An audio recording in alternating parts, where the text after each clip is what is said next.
এটা ছিল কালী পুজোর সন্ধ্যেবেলার ব্লগ। আগের ব্লগটাতে তোমরা দেখেইছো। তো দেখো এবারে প্রদীপগুলো আমি সব জ্বালিয়ে নিয়েছিলাম। কেমন লাগছে জানিও। এটা আমার অনেক দিনেরই ইচ্ছা ছিল এইভাবে সাজাবো। তো দেখো সন্ধ্যাবেলা যেরকম বললাম পুজো টুজো আমার দেওয়া হয়ে গেছিলো।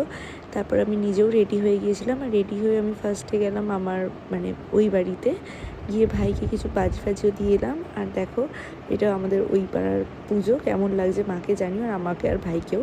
তো তারপরে একটু আমরা ঠাকুর দেখে এলাম, যেহেতু তখনও পুজো দেওয়া সেরকম কিছু শুরু হয়নি।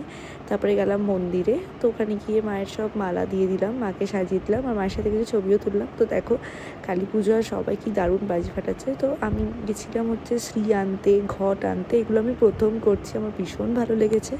আর দেখো এখানে পদ্ম ফুল ফোটানো, আরও ঠাকুরের যাবতীয় সব কাজ আমি করেছি। আর আঙ্কেল এখানে ঠাকুরকে নমস্কার করছে মালা পরিয়ে।